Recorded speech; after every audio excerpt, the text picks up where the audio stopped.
Only believe, all things are possible. Supernatural, the life of William Branham. This is the most phenomenal true story you will ever read. It will change the way you think about the world you live in and the world beyond.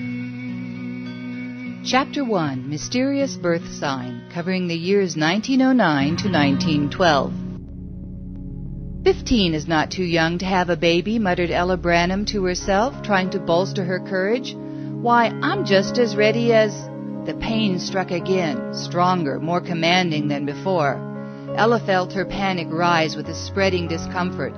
She held her swollen stomach and groaned. Not yet. Please, not yet. Not until Charles comes home. Beads of sweat popped out on her forehead. She staggered across the dirt floor to the cabin's only window, set in the middle of a crude wooden door. The window had no glass, only a wooden shutter which Ella left open during the day and closed at night. Now it was open. "Charles!" she screamed. Her voice seemed to evaporate into the Kentucky backwoods, with its vast expanse of hills and hollows stretching out from her in every direction. Knowing her nearest neighbor lived miles away made Ella feel desperately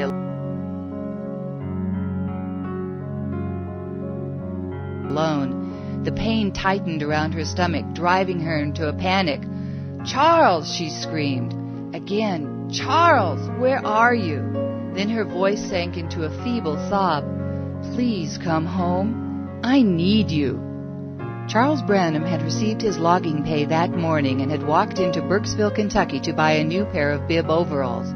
"In honor of my first child," he said. But what was keeping him so long? Had he gotten waylaid by a tavern? If so, it would not have been the first time in their one-year marriage, but surely Charles wouldn't do such a thing today.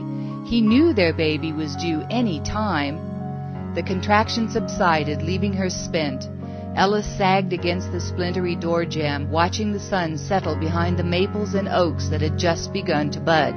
It was April in the year 1909. Ella shivered as she closed the shutter. Now the only light in the cabin came from the sunset filtering through the chinks between the roughly squared logs. Pencil beams of light moved slowly across the table, a homemade affair, built from a sawed-off tree stump with wooden pegs for legs and a bench for a seat. The only other piece of furniture in the single 12-foot-long room was a primitive bed nailed to one wall. Ella staggered to the bed and collapsed on its straw tick, pulling the quilt up to her chin. The corn-shuck pillow crackled under her head with every move. As the room darkened to black, Ella thought about her former home in Paris, Texas, which she had so recently wanted to escape. Last year it had seemed intolerable, but now, from this position, it did not seem so bad. She had grown up in Texas as Ella Harvey. Her father was a hunter, trapper, and schoolteacher. Her mother was a full-blooded Cherokee Indian. Ella, the oldest of 4 children, had lived a wonderful, carefree childhood until 3 years ago when her mother died from scarlet fever. At that time, Ella was barely 12 years old, and her youngest brother was only 4. The chore of mothering fell heavily into Ella's lap. A little over a year ago, she'd met Charles Branham at a rodeo. Charles was short and handsome with curly black hair, broad shoulders, and enough cowboy skills to defeat almost every bucking bronco that he challenged. Ella was smitten by his charm. Charles was 18 and she was 14, but she felt years older. At that time, marriage had seemed like a good way to avoid the drudgery of caring for her younger siblings. Now she wondered if she had merely jumped from one hot frying pan into another. Here she was, 15 years old, a stranger in the Kentucky hills, having a baby 40 miles from the nearest doctor, with not even a friend to call on for help. Burying her head in her pillow, Ella wept. Charles Branham returned to the cabin an hour after dark. He had been drinking, of course, but not enough to dull his thinking. He inched the door open quietly so that he wouldn't disturb his young wife if she were asleep. Then he heard her moan. Charles quickly lit a pine knot and set it on the lid of a fruit jar. The pine knot burned with a dim, sputtering light that gave off volumes of smoke. Because the cabin was naturally ventilated, the smoke drifted up past the rafters, sifting out through the cracks in the clapboard shingles overhead. "Charles," Ella whispered weakly, "tonight's the night. Go fetch your mama."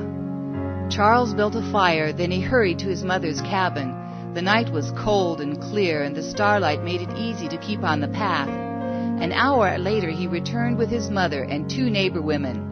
Grandma Branham was a crusty old woman, tough as bacon rind, but seeing this little 15-year-old girl in labor softened her like hot coon grease softens boot leather. Not that Grandma Branham ever used boots herself.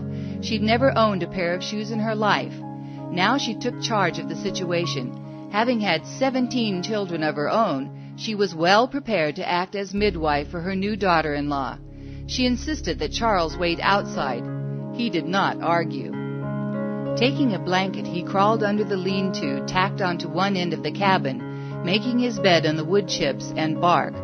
Pulling a flask of whiskey out of his pocket, Charles polished it off to calm his nerves. Before long, he fell sound asleep. As dawn approached, the commotion inside the cabin grew more intense. Charles roused. The eastern horizon was turning lighter with the approach of dawn, but the sun had not yet risen. He cursed himself for having dozed, and then started to worry because his baby had not yet been born. Was something wrong? Maybe he should go inside and check. Before he could make up his mind, he heard the high-pitched squall of a newborn. The cabin door flew open, and one of the neighbor women called, "Charles Branham, it's a boy." Sheepishly, Charles shuffled inside and closed the door. The room smelled of smoke from a greased candle on the table. Grandma Branham finished washing the infant, weighed him at 5 pounds, then gently laid him in his mother's arms. Charles stood near the bed with his hands tucked into the bib of his new overalls, nervously watching this wiggling, grunting little creature that was his son. Ella said, "Charles, he's got your blue eyes." Charles studied the small eyes, but in the dim light he couldn't tell their color. "We'll call his first name William," he said, "and his middle name will be Marion." Ella tested the name with her tongue. William Marion Branham. It sounded distinguished enough, and he can go by the name of Billy. "Charles, I think Billy's going to have your curly hair, too. Open the shutters so I can see him better." It was shortly after 5 o'clock, Tuesday morning, April 6, 1909. Daylight filtered in through the chinks, even though the sun had not yet topped the horizon. Charles opened the shutter, then drew back, startled. Something had darted through the open window. A light, like a star, about a foot in diameter. Ella screamed and cradled her son tightly to her bosom. The others, bewildered, stepped back against the wall. The strange light circled the room several times, then stopped over the bed, hovering above the new mother and the child, glowing yellowish green, pulsating with a life of its own. For less than a minute it held that position. Not long, yet long enough for everyone in the cabin to be sure they had really seen it. Then as quickly as it had come in, the fireball left, whirling up past the rafters and out through the roof. Charles stared up at the clapboard shingles with wide, unblinking eyes. Suddenly, a flurry of wings turned his attention towards the door, where a dove had landed on the sill of the open window. The snow-white dove eyed the room with curiosity, almost as if looking for something. When it spotted the newborn baby, it cocked its head and cooed before it flew away. Charles gazed after the bird for a moment, then rolled his eyes back up towards the roof. One of the neighbor women muttered, "Well, I never." The other mused, "I wonder what kind of young'un this boy will be." Billy Branham was only 15 minutes old. News spread quickly among the mountain folk about that young'un born yonder on the hill with a light over him. Some passed it off as sunlight reflecting from a mirror. Ella and Charles knew better, since there were no mirrors in their cabin. Besides, the sun had not yet come up. They were puzzled. Was there some spiritual meaning in the light? Charles wanted to forget it, but Ella wouldn't let him. She insisted that something must be done, and finally decided that their baby should be taken to a church and dedicated to God. At first, Charles argued against this idea, but finally he consented, although the concession raked against the grain of his character. Now the question came up, where should they take him? The ancestry of Charles Branham was strictly Irish Catholic. On Ella's side, the Harveys were Irish Catholic too, except for Ella's mother, who belonged to the Cherokee Nation. However, both Charles and Ella had drifted completely away from their Catholic foundation, and neither of them had any formal religious convictions. They agreed that for their purpose, the best church was the nearest church. So, when Billy Branham was 2 weeks old, Charles and Ella bundled him up and took him down to the Opossum Kingdom Baptist Church, where a small congregation met each Sunday in a rustic log building with a dirt floor and pews made from boards lying across upturned blocks of wood. The Opossum Kingdom Baptist Church had no regular pastor. On most Sundays, the congregation sang songs and read from the Bible. But every 2 months, a circuit preacher came through and delivered a sermon. The old preacher was there today. He offered prayer over little William Merriam Branham, asking God to someday use this boy in his service. It was the last time Billy Branham would enter a church building for 23 years. Logging often forced Charles to be away from his wife and son during the week. That October in 1909, a blizzard stranded him in a lumber camp far from home. Ella, 4 months pregnant with their second child, worried as her supplies dwindled. When her firewood ran out, she wrapped her feet in burlap bags and struggled through the waist-high drifts and biting wind, fighting her way into the woods to chop down saplings and dead branches, dragging them back into the cabin in a desperate attempt to keep her fire going. But when her food gave out, she despaired. The fire cooled to ashes. Ella was too weak to make another trip outside for wood. Gathering every scrap of clothing in the cabin, she wrapped herself and her son as best she could, crawled into bed, and pulled the quilt over them. Outside, the wind howled unceasingly. The room chilled until her water bucket froze. Ella stared up into the rafters and considered again that strange light at her son's birth. She had thought of it often over the past 6 months. Sometimes she believed it was a sign that Billy was destined for greatness. Now it seemed meaningless, since death for both of them could not be far away. Her nearest neighbor was an old man who lived across the valley. When the storm blew out, this neighbor stepped outside to do some chores. He could just see the top of the Branham cabin, and he noticed there was no smoke rising from the chimney. At the time, he didn't give it much thought, but after several days, he grew concerned. He knew smoke had been coming from the cabin before the storm, and no one could have left the cabin during the storm. Figuring something might be wrong, he decided to investigate. As he approached the cabin, he saw there were no tracks in the new-fallen snow. That confirmed his fear that no one had left the cabin after the storm ended. He knocked, but got no reply. When he tried the door, he found it was locked from the inside. Now he knew someone was in there, someone who must be in serious trouble, or they would have answered him. With a great effort, he managed to force open the door. What he found inside made him shudder. Ella and her baby were huddled on the bed, almost dead from cold and starvation. Hurriedly, the neighbor grabbed Ella's axe and went into the woods, bringing back enough fuel to warm the cabin.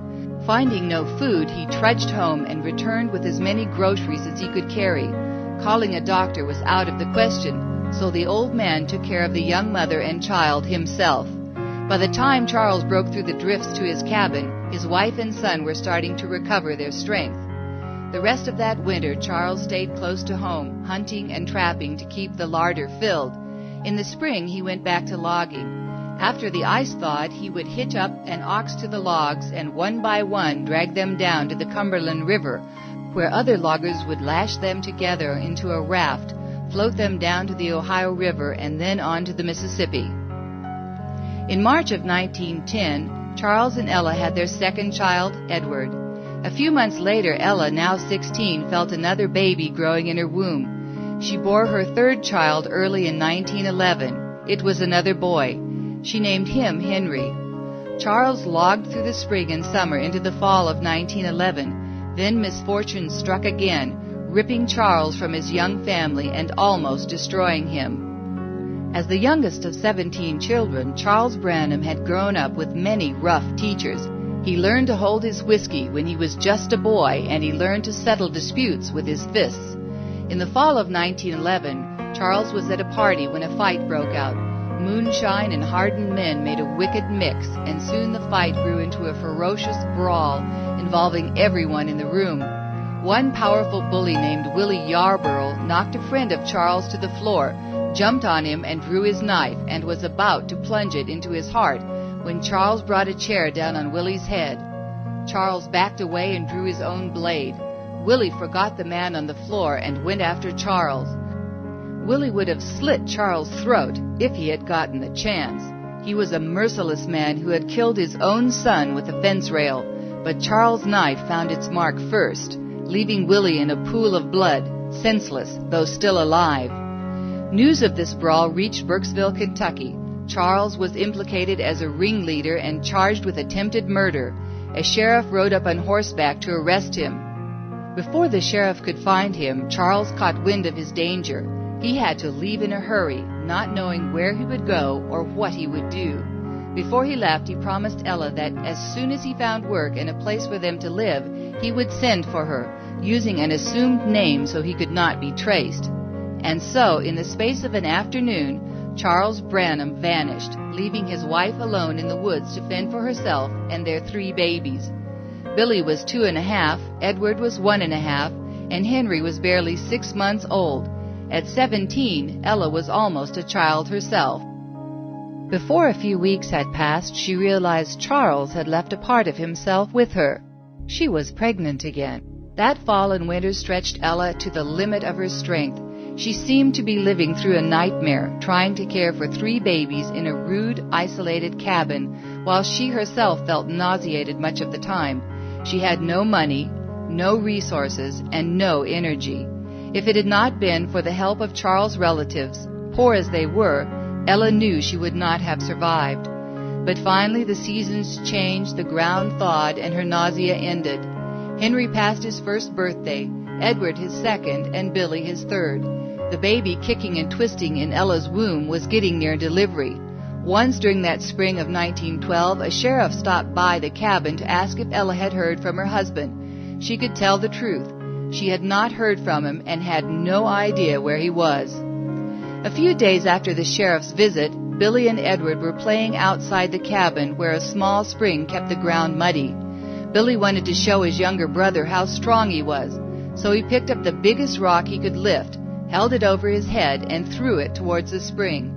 The rock sank deep into the muck by the water's edge, splattering mud all over Edward, who promptly cried and waddled back to the cabin. A robin began to chirp with gusto. Billy searched the branches until he spied the bird in a nearby tree. He took one step toward it, and the robin flew away. At that moment, something so startling happened that it would brand itself to his tender mind and become his first significant childhood memory. From where the robin had been perched, there came a sound like wind rustling the leaves. Whoosh! Then a voice boomed from the tree, a very clear human voice which said, "You will live near a city called New Albany." With a shriek of terror, Billy took off for the cabin as fast as his stubby legs could take him, squealing, "Mama! Mama!" Ella was wiping mud from Edward's tummy. "Billy, what happened?" she asked as she hugged her oldest son to her side. "A bird talked to me, Mama. I heard him singing in the tree. Then he talked to me." Ella laughed. "You were dreaming, child." But Billy insisted, "I heard him, Mama. I heard him talk." "And what did the bird say?" Ella teased, still thinking it was Billy's imagination. "He said we would live near a city called New Albany." This reply startled her. It did not seem like something a small boy would make up in his play. She stepped around behind the cabin and called into the woods, "Hello? Anybody there?" When she came back inside, Billy asked, "Mama, where is New Albany?" "It's a town in Indiana just across the river from Louisville, Kentucky, about 100 miles from here." "Billy, where did you hear talk of New Albany?" "I ain't never heard of New Albany, Mama, until that bird talked to me. Mama, when are we going to live there? Will Papa live there with us?" Ella shook her head. Several weeks later, a long-awaited letter from Charles arrived. Ella sat at the stump table staring at the envelope she held between her trembling fingers. Billy stood on his tiptoes peeking over the tabletop. "Open it, Mama." Ella giggled nervously. "Of course. We've waited a long time for this. Why wait any longer?" Carefully she undid the glued flap, removed the letter from its envelope, opened it, and began to read. Since her father was a school teacher, she had received a fair education, but Charles had almost no schooling and could neither read nor write, not even his own name. One of his brothers living in Louisville had written this letter for him. "What does it say, Mama?" Billy asked. She talked as she read. "It says that your papa is in Indiana. He's found steady work and a place for us to live, and he wants us to come right away. It's in a little town called Utica, about 10 miles northeast of—" She stopped abruptly and looked with amazement at her 3-year-old son. How could it be? "Where, Mama? Where is Utica?" Billy persisted.